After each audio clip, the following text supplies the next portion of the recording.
Hello, and welcome to Breast Cancer Conversations, a podcast brought to you by survivingbreastcancer.org. I am Laura Carfang, breast cancer survivor and founder of survivingbreastcancer.org, a nonprofit organization providing community, education, and resources to empower those diagnosed with breast cancer and their caregivers from day one and beyond. Hello, my friends, and welcome back to another episode of Breast Cancer Conversations. As you know, we talk a lot about surviving cancer. We talk about getting through surgery, chemotherapy, radiation, immunotherapies, all of the appointments, scans, decisions that come with the diagnosis, living with terminal disease where we know treatment never ends. But we don't talk nearly enough about what it means to process a cancer diagnosis, to process what is happening to us, because those are very different things. You can be in treatment or you can finish treatment, return to work or return to managing all of the things. Maybe your hair grows back, your scans are looking stable, everyone around you may be ready to celebrate and move on. And yet, emotionally, we may still be trying to understand what we just lived through. Today's guest, Nerissa Balland, puts it beautifully. Survival is a medical outcome. Processing is a human one. Nerissa was diagnosed with metastatic melanoma while 5 months pregnant and raising her toddler. Her experience with cancer eventually led her to interview more than 100 young mothers who had also faced cancer, trying to understand not just how they survived, but how they navigated identity, grief, anger, fear, motherhood, relationships, and the emotional aftermath of a life-threatening diagnosis. Those conversations became her book, Canvas of Courage, and ultimately changed the direction of her own life. Today, Nerissa combines her background as a visual artist and therapeutic arts practitioner with evidence-informed approaches to help people use creativity as a way to reconnect with themselves. This conversation is not about whether you can draw or consider yourself creative. We talk about why emotions can sometimes surface long after treatment ends, why cancer can fundamentally shift our sense of identity, and how writing, movement, photography, art, and even putting crayon to paper can give us language for expression we haven't yet figured out how to put into words. I'm so excited for today's conversation. And if you aren't already aware, at survivingbreastcancer.org, we offer a lot of these programs already 100% free and accessible to you. We have art expression classes, expressive writing classes, movement, yoga, qigong. Check it out at survivingbreastcancer.org/events. Welcome to the conversation.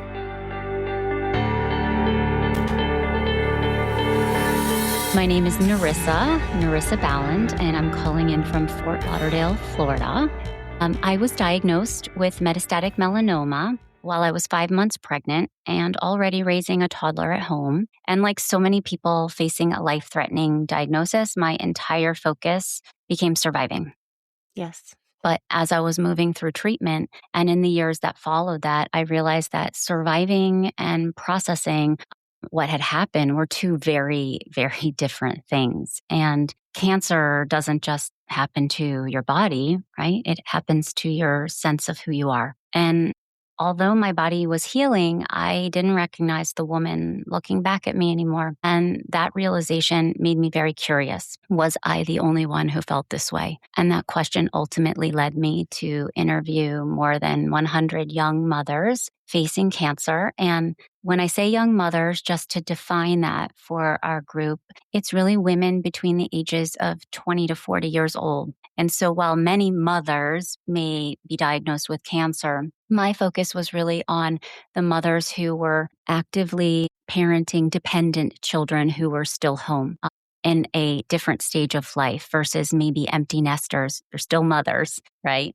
But Sure. in a different phase of life. And so when I was speaking with them, I really wanted to understand more how people were navigating not just the treatment, but the emotional journey that comes with it.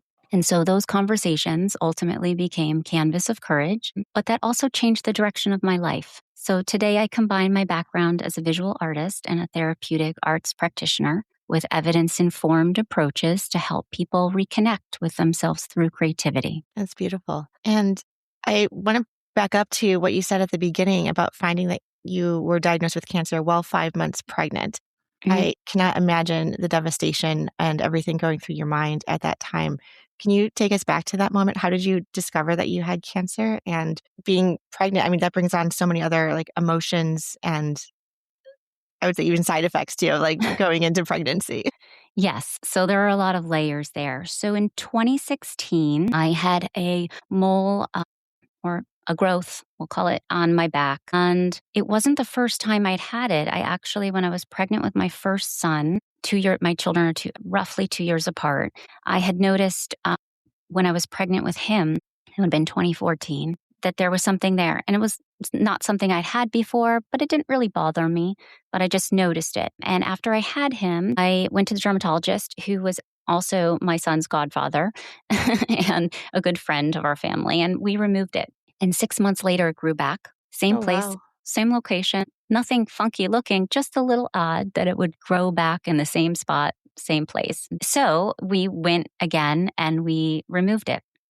It was a little odd, but the pathology reports were showing normal on the return. Then I was pregnant again, and to add another layer to this, both of my children are IVF. So there's another complexity in terms of that type of pregnancy and high risk. Yes. So my second son was also IVF, and the growth had returned. And when it returned, I talked to my good friend and my dermatologist, Dr. Lauren Schiffman, and we said, okay, it's had 2 normal reports. It is odd that it keeps coming back. Go ahead and have the baby. I don't need to cut it out right now again. It's not bothering you. It doesn't look odd. Well, wait, you'll have the baby. We'll take care of it again. Okay, no problem. Then about a month later, I was in the shower and I saw blood coming down my legs. And I thought I was potentially, obviously, I think like most women would think, if I'm not getting my period, I'm pregnant, this is not a good thing. Right. So I jumped out of the shower and I was trying to look where was it coming from? And it wasn't the baby, but I couldn't figure out. I hadn't shaved. There was no nick. And when I turned in the mirror, I saw the mole bleeding in the back, and it had turned very quickly to like a fluorescent purple. So I snapped a screenshot. I sent it to Larry because he's my doctor, but a friend. I didn't have to wait on that till the next morning. And he said, that is not normal. Come in immediately tomorrow morning. So I did. We took it out, and then he called me about a week later to tell me that it was malignant and I needed to see an oncologist. And I'm always embarrassed to admit, but I say this in case there's anyone else out there like me. I was always in fear of breast cancer, specifically because my grandmother, I was very close with, and a caregiver when I was in college too, for a period of time, she passed away of breast cancer many years ago. And this cancer, to me, I was like, well, we're just going to scrape this away. And this isn't like one of the big cancers. This isn't one of the real cancers. And he quickly said, no, Nerissa, you need an oncologist. It's cancer. Skin cancer is real. And I quickly was, found out that I was very wrong about that. And so I moved forward. And interestingly enough, in this process for me, I went and had to see someone very quickly within 48 hours. I went to a very well-renowned person who was referred. I waited 6 hours. And as I was in that waiting room, I didn't see anybody that looked like me, meaning 38 years old at the time and pregnant. Most of the people in that waiting room were at a different phase of life.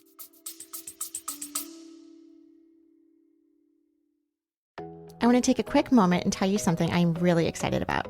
You can now download the survivingbreastcancer.org app directly from the App Store or Google Play. Just search for survivingbreastcancer.org. It is completely free to download, and inside you will have access to all of our support groups, educational programs and webinars, all of our blog content and articles, podcast episodes, and community features to connect with others who understand what you're going through. Everything in one place, because navigating breast cancer shouldn't require 15 open browser tabs. Download the app today. Yes. And that was eye-opening for me in a lot of ways. But also after waiting 6 hours, I only had 10 minutes with that doctor because he dismissed me because I was pregnant. And really, unless I was willing to terminate that pregnancy, he wasn't willing to discuss a plan. So I left there feeling, a lot of dread, and hope had disappeared from my thought process and my mindset. Until about a week or two later, we had found another doctor and a care team that looked at me as a whole person and did not require me to terminate the pregnancy.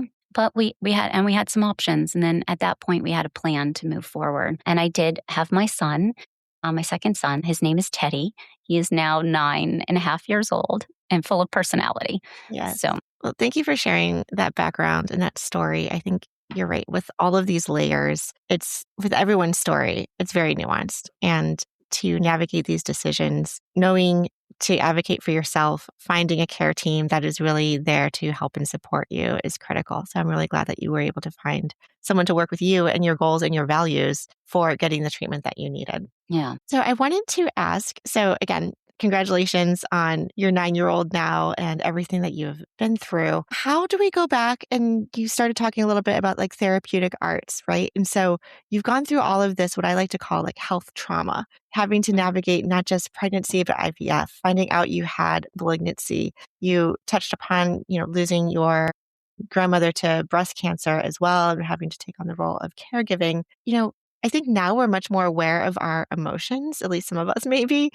But how do you process all of this? How does that kind of unfold? I like to think of like the visual for me. I think of the onion and kind of peeling back all of these layers to kind of get at like this thing that I've been holding onto for so long, not even realizing I was holding on to grief or sadness or pain or remorse. How did you come to process all of this? And what role did that play as you kind of pivoted your career into the therapeutic arts? Great question. So for me, that happened not necessarily during the treatment. During the treatment, I was focused, like many people, on survival, and I didn't have a lot of bandwidth for the emotional component. Also, having a 2-year-old at the time at home, not yet old enough to understand what was going on, but children still sense a change, right? They may not have the words yet for it, but they understand something's going on. I very much was protective and tried to suppress and control the emotional component to give as much normalcy as I could for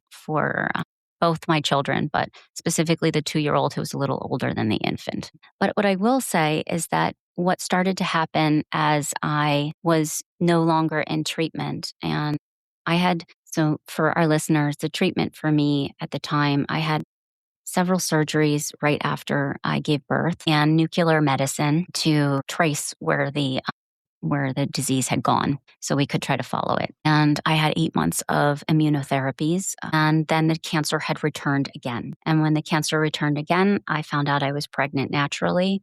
That was not a pregnancy that could go to fruition because it had looked like the disease had spread to my bones. Luckily, it had not, but we were doing a lot of other different treatments and then chemotherapy, oral chemotherapy specifically for 6 weeks, but I was not able to tolerate it. So at that point I took a break. And when I took that break, I didn't return to treatment. And that was my choice. I felt that my body couldn't handle it anymore. And that was a rough decision, I think, for my husband. He was very supportive in this process. For him to think that I was giving up. I wasn't giving up. I just needed a break. And that the chances of survival were not enticing enough for me to continue with a different round of immunotherapies or go a different route. So that said, the processing from the emotional standpoint for me began during that period, which I wish we could find a gentler term for, watch and wait, because it sounds terrible. Yes. And I would love to sit, anyone listening here, if you have a focus group, I'd love to be a part of it because we do need to change the terminology around that. But it was called watch and wait. And it was during that phase and a little before it that I began to address the emotional component for processing. And I'm a visual artist, but I wasn't always a full-time professional visual artist. I spent 20 years prior in marketing and advertising in the creative space. And then it was really with cancer that I said, hey, if I don't know how much time I have and what do I want to do with that time left? Well, it's not this career that I've taken the safe route for. I had always really wanted to be in art, but I just was too scared to do it independently or afraid, of not getting a paycheck and insurance that were comfortable things every of month. life. Yeah, Yes. exactly. So with the graciousness of my husband and his ability to work and support our family, I took that time for myself and I started on that path and I returned to my art. And in that process, I began to find therapeutic arts as well as really sounds a little cliche, but taking my passion from art and turning it into a purpose. And then I had uncovered so much in the NLP field, which is the acronym for those that don't know, neuro linguistics programming, fancy term for how we see, hear, and feel the world kinesthetically, not emotionally, around us. So I started taking tools, therapeutic art tools, cognitive behavioral tools, NLP, and I began to find a way to blend them together. And they were helping me. And I wondered if anyone else was also doing this, and if they were, what was working for them. And it really, once I gave myself that permission and allowed myself to go down that direction for processing, it opened up so much curiosity. And then that curiosity opened up discovery and reflection for me. And creative arts was where I landed. And I found that it's very common, at least in the stories and with the women that I was speaking with as well. And over 100, not everyone used creative arts as a way, but the particular people I wrote about did. And what was fascinating about it was we all just didn't have words for what we were going through yet. And when we don't have that language, the creative aspect of it, and when I say creative, it doesn't mean being an artist. It doesn't mean creating art products. It really means process, right? How we're creatively thinking. It could be through movement, dance, writing, and visual arts, of course. But I found that that gave them the language that they needed to find their way to the next step in the process of healing. Thank you for that explanation. And I'm thinking about this in the sense of how you're describing it. That, and I think also in your book, and you talk a little bit about like the aftermath of your diagnosis. Like there's that adrenaline moment when you're going through treatment, and then needing to kind of like take this break to process everything that has happened to you. Mm-hmm. I'm just like looking at my notes quickly. I'll edit that out. I wanted to ask, let's see here. So when someone's carrying all of this weight, or for our listener, like we might not even know that we're carrying all of this.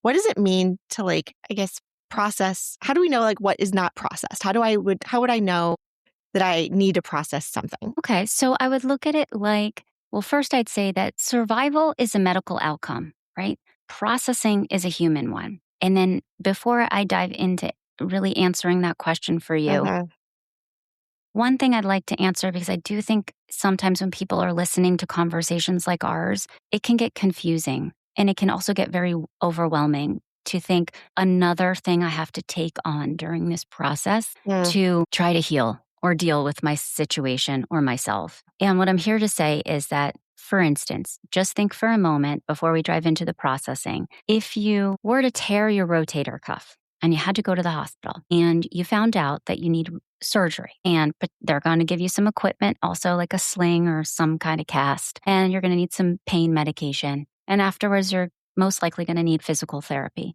Those all sound relatively correct. They may not necessarily have an emotional component for you. It might be something that you see, okay, I have this issue, I'm going to get it fixed, and here are the ways in which I will get there. Well, each one of those ways, right? You wouldn't look at surgery, the equipment, the medication, and the physical therapy all to do the same job, right? They do different jobs. It's the same way with a cancer diagnosis. You are working with a medical team to survive treatment, and there is that physical component.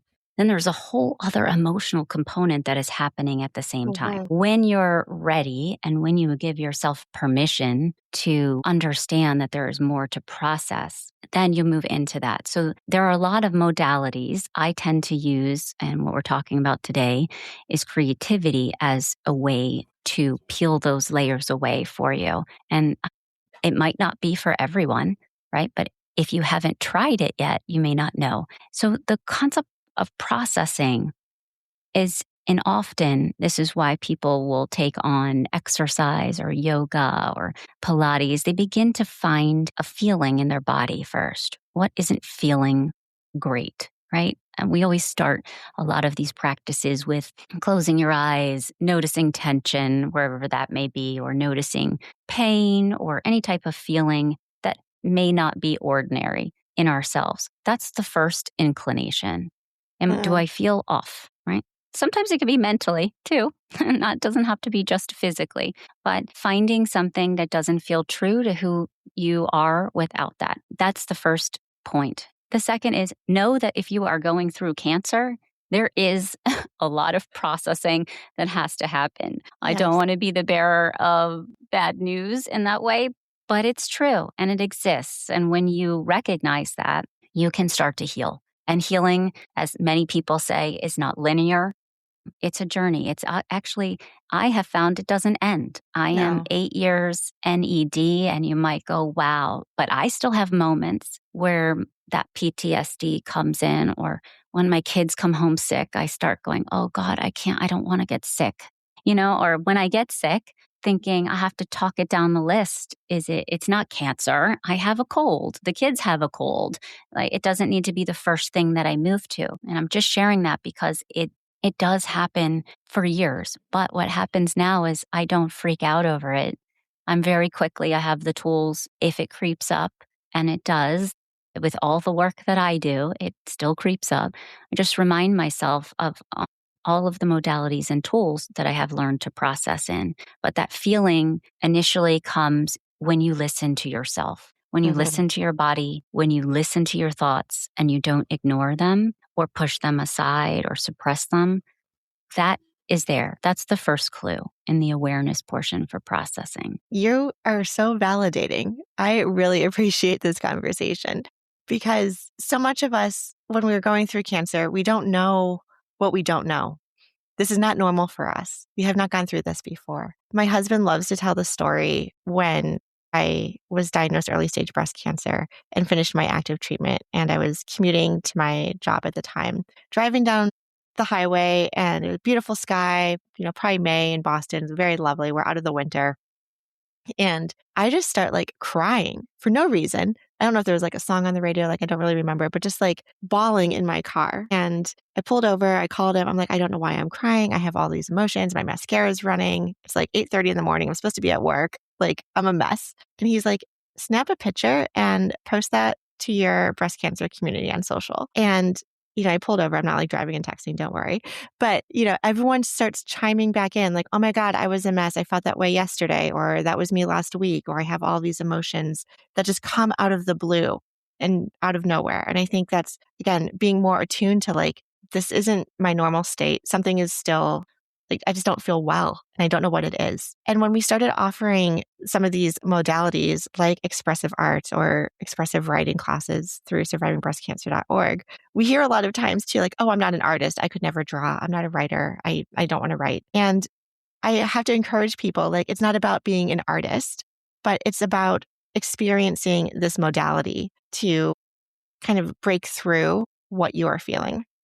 And I'll give an example with my first experience doing art therapy with a licensed art therapist, actually, who was leading our class at the time. And I was holding on to my crayon so tightly that I broke the crayon. And I was like, wow, I didn't realize how much stress I was carrying and holding onto when I was literally scribbling out in my red crayon because I was angry and all of these things, and the crayon broke. And to me, that was the light bulb moment of it wasn't about what I was drawing, but it was about what I was releasing.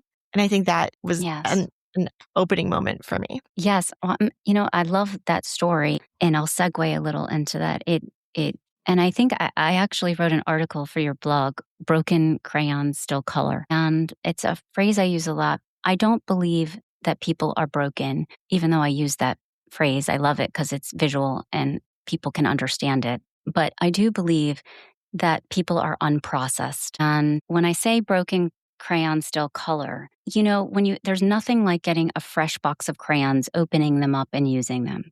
You have that sharp point. There's a smell to them that's interesting, but they break. And if you ever notice that children, when they go towards crayons and they reach for them, they don't always pick out the ones that are brand new. They're broken. And the lovely thing about broken crayons, besides the fact that they still color, sometimes you find a gem in it. It colors differently. There's a shard of the crayon that gives you a different type of look on the paper that maybe you didn't even know existed because you were only using that one tip before. Now you're using the side of the crayon, the back of the crayon, and it's a metaphor for life, right?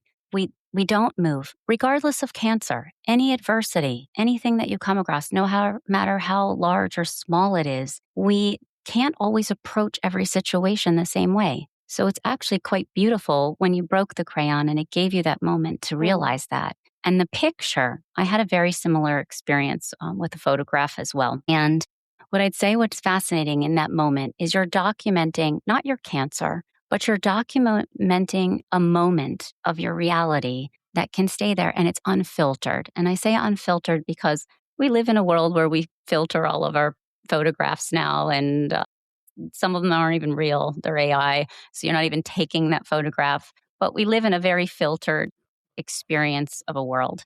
And when you take that unfiltered photograph and you save it, you can return to it later. And you're documenting that. One of the stories in my book, there was a woman named Jen with breast cancer. And the moment that she found out, she went outside and she had 2 children at home and inside. And she laid on the grass and she started taking mental photographs of the sky and the environment around her because she recognized that this was the moment that everything changed for her. And she wanted one last look at the world through the eyes that she was remembering in the body that she knew. And what I loved about that was, again, she wasn't documenting cancer. She was documenting what was going on in her life at the moment as a person. And it's the one thing I remember that also inspired me to talk to women, because support services, especially in the melanoma area, they could definitely use some training from the breast cancer groups in terms of good support services or better support services for patients, is the fact that you can sit with people and see them for people. I found online when I started looking for some support groups, because there was nothing in my area at the time. Now there is. But I was looking for people like me, and everyone described themselves as a prognosis, their diagnosis, their stage, their number, their treatment. And I never got to know who any of these women were. And this is also what curiosity, I was like, who are you besides being a stage 2B or a 3B or whatever type of cancer you are carrying, or the treatment or the last surgery that you just had. And while all of that is helpful, and that's why we have those support groups, somewhere along the lines, that introduction and that identity changes drastically, almost so much so. Like I had another woman, Christina, talk about a lot, and it resonated with me, is you begin to feel that you have to introduce yourself as someone who is a cancer patient, either to explain the way you look, if you physically look different, if you've lost your hair, your eyebrows, if you look like the stereotypical cancer patient. And even if you don't look like that, it's almost a way that you're saying, I'm going through something. I just need you to know that, but I don't even really know what that means yet. And that identity is shifting, and it's scary. Yeah, the identity is such a heavy topic, and cancer aside, I feel like society labels us. Oh, hi, nice to meet you. What do you do? What's your profession? We just are looking for labels, whether it's, a teacher, a doctor, a mom, a cancer survivor, someone living with MBC, et cetera.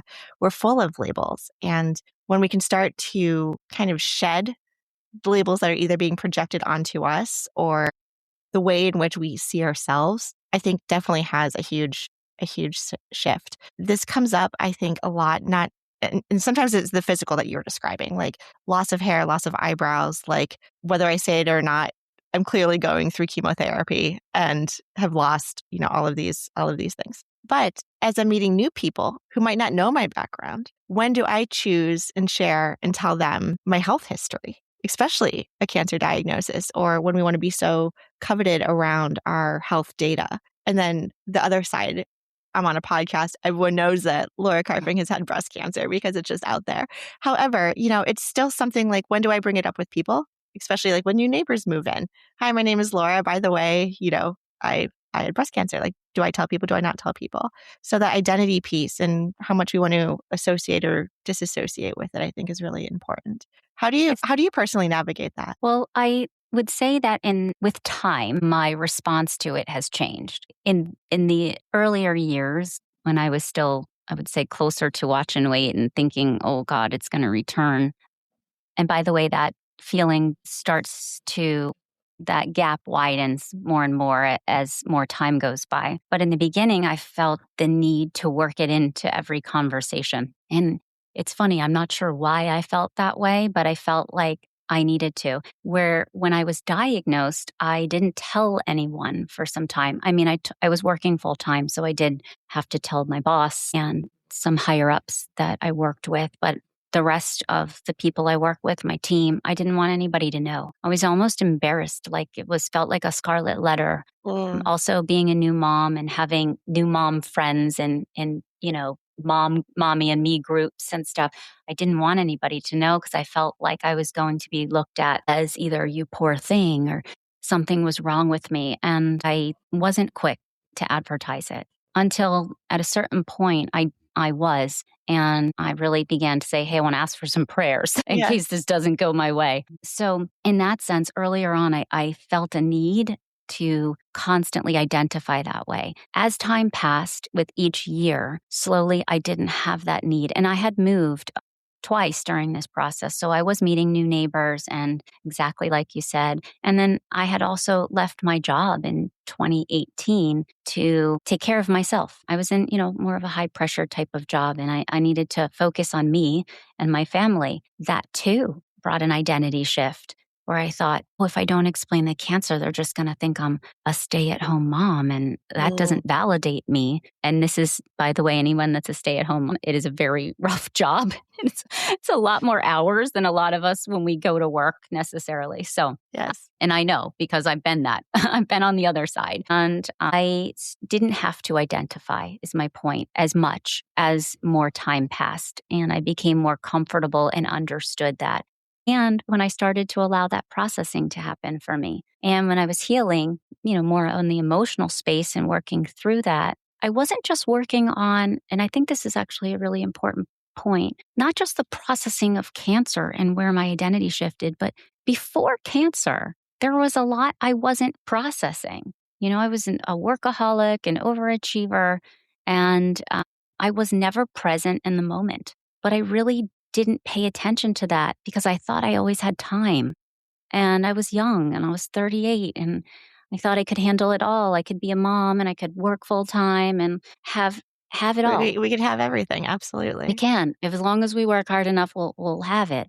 But I was like working myself to the bone and so unhappy and just unhappy by my own accord, not because of anyone else, but I was following something that wasn't authentic to me. And once I recognized, and unfortunately for me, it was cancer that was that catalyst to recognize I wasn't living authentically.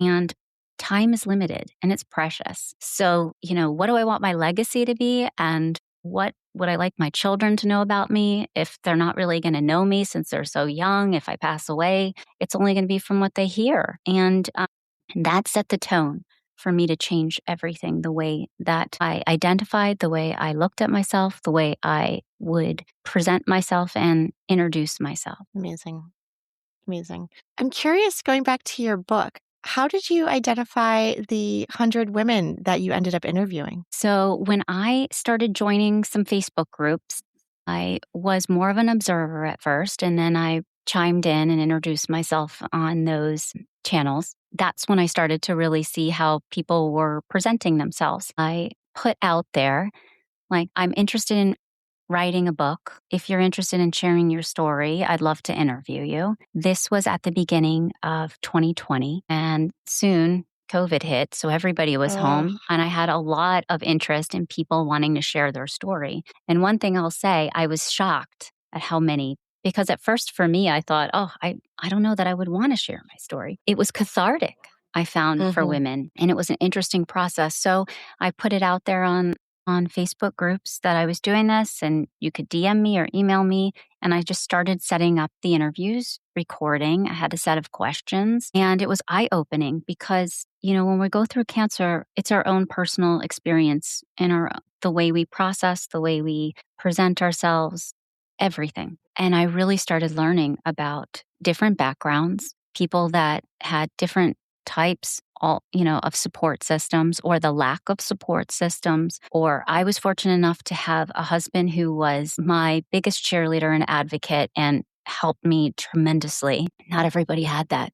And I was shocked, especially with breast cancer patients. I learned a lot about, people leaving, Yes. not being able to. And that just opened, I was like, what? Who does that?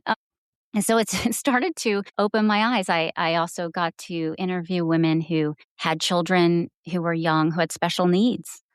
And I thought, oh my gosh, I have a hard enough time and I have two healthy boys at home. I can't imagine having someone that needs even more caregiver dependency at home on top of this. Or, women living in abusive relationships prior to cancer, and now they're in abusive relationships and alcoholism with spouses while going through active treatment. And it really began to open my eyes. So I just kept interviewing more and more, thinking, I really need to understand this group. And while it wasn't all breast cancer, my book has 19 stories in it, my own included, but 14 of them are breast cancer patients. 2 of them, unfortunately, are no longer with us and they passed away. And there's so much that when interviewing, I felt like I just needed to keep researching and understand more, because I really only understood it from my perspective. And it was a really eye-opening experience. And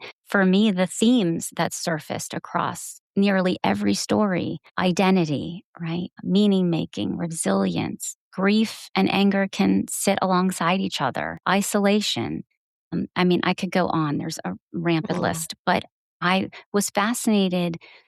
Different ages, different diagnosis, different family dynamics, but we all were experiencing very universal themes, no matter where it came from. And how does that weave into the therapeutic arts that you're doing now? So you heard all of these women's stories, you wrote your book, and you were talking a little bit earlier about the creative outlets people found as a way of coping or finding solace and finding meaning. Can you tell me a little bit more about that transition? Yeah. So often I would find a lot of women loved to, one in particular I'm thinking, but it was common, throw dance parties in their living room with their young children. That movement, that freedom, that sense of normalcy in the family unit for a small glimpse of time was one thing I found fascinating. There was Jen with the photographs in the sky. One woman knitted. She knitted all through her chemo. Each stitch just became her steady way of controlling something in a time that she really didn't have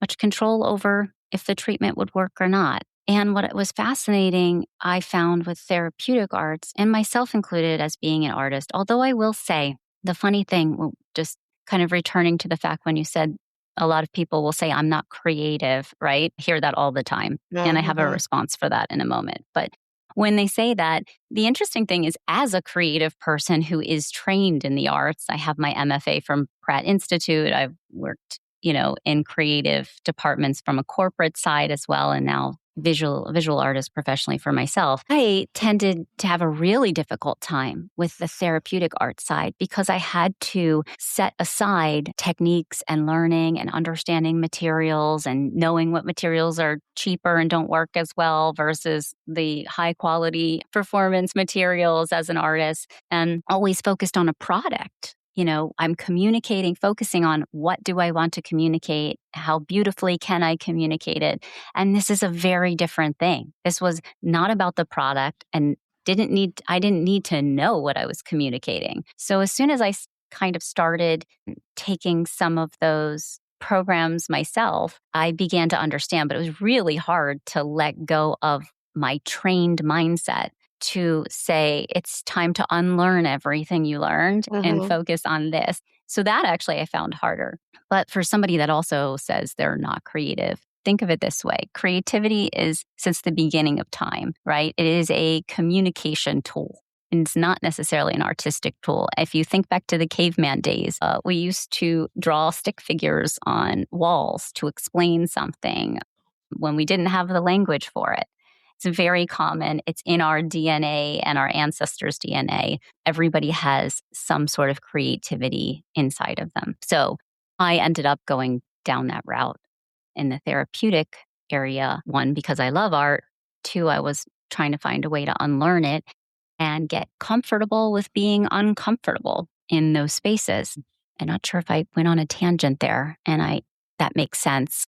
That's super helpful. And to have an explanation when someone says, that's not for me. I'm not artistic. And just really saying, well, it's not about the arts. And I appreciate having to unlearn something that you were professionally trained in as well. And so you can kind of approach this from both angles and have the tools and mechanisms for what you're looking for. We did an art expression class, and one of my favorite moments, and we never ask people to share if they don't want to share, but when people share what they've created after maybe a 15, 20-minute exercise, and they can share what they were expressing, but we kind of flipped it on its head and actually said, before you share what you were doing, does anyone want to respond to what they are seeing in this visual representation? And that was so powerful for the person who was showing her art and what she created in that short segment, to hear what other people interpreted it as and how it kind of woven back into what she was actually trying to express. That just like gave me goosebumps because, you're sharing and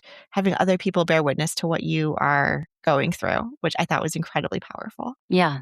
No, it definitely is. I love the sharing component. And again, not everybody is comfortable sharing. So, but weaving that into that time or allowing time for it is really eye-opening. I also find that a lot of times people enter these types of workshops with a little bit of resistance or a little bit of suspicion. Will this do anything or work? Yes. And then or gosh, why is it so long? I don't have, 60 minutes or 75 minutes to spend, but then they're in it.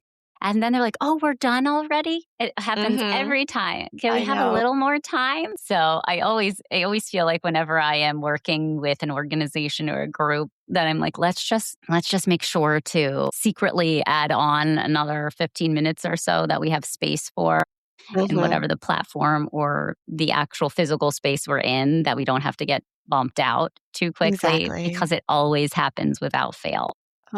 Amazing. So I want to let our listeners know where they can find you, where they can get your book, where they can stay in touch. I appreciate you writing the blog for us, so we'll definitely link to that so people could read more about your story. But I appreciate all of the education and passion that you bring to the work that you're currently doing, and that there's a resource for people to literally pick up and read these beautiful stories that you've put together. Yeah, so everything is at nerissaballand.com. And I know my name is not common, so hopefully it'll be in show notes. Yes. But everything is at nerissaballand.com. You'll find Canvas of Courage. I also offer a free creative reset guide that you could download. My artwork is there, and there's ways to work with me.